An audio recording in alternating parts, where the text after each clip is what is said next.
আসসালামু আলাইকুম এভরিওয়ান। শুক্রবার সারাদিন কি খেলাম শেয়ার করছি তোমাদের সাথে। সকালে ঘুম থেকে উঠেই প্রথমেই আমি একটা ডিম পোচ খেয়ে নিলাম, তারপরে আমি চলে গেলাম স্টুডেন্ট পড়াইতে।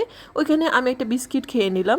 এই বিস্কিটটা অনেক মজার ছিল, এটা আমাকে আমার পিটি স্টুডেন্ট গিফট করেছিল। তো যাই হোক, বাসায় এসে দেখি আমার আম্মু ভুনা খিচুড়ি রান্না করেছে। খিচুড়ি আমাদের বাসার কমন খাবার, আর খিচুড়ি আমার অনেক পছন্দ। যদি হয় এরকম ভুনা ভুনা চিকেন খিচুড়ি তাহলে তার কোনো কথাই নেই। আজকের খিচুড়িটা খেতে অনেক মজা হয়েছিল। মাংসগুলো খুব সুন্দর সেদ্ধ হয়েছিল, কম ঝালে রান্না করা হয়েছিল। তো আমি খেতে খেতে দেখলাম আমাদের বাসার মিঠুও চলে এসেছে। ওকে আমি একটু মাংস খেতে দিলাম। খাওয়া দাওয়া শেষ করে আমি এখানে একটু কোক খেয়ে নিলাম। কোক না না খাইলেই তো নয়, শুক্রবারে আসলে কোক হচ্ছে গিয়ে একটা কমন খাবার হয়ে গেছে আমাদের বাসায়। তো তারপরে বিকেলবেলা আমার আব্বু এখানে আমাদের ফুচকা এনে দিল। এখানে বসে বসে আমরা সবাই ফুচকা খাচ্ছিলাম। তারপর রাতে দেখলাম আমার আম্মু আজকে খুবই মজার একটা জিনিস বানিয়েছে। সেটা হচ্ছে ডিম, দুধ আর আটা দিয়ে সে একটা চাপটির মতো বানিয়েছে, কিন্তু এটা অনেক মজার ছিল। এরকম মিষ্টি মিষ্টি করে বানিয়েছে, এত নরম এবং সফট হয়েছিল। এটা খেতে না ভীষণ মজা হয়েছিল।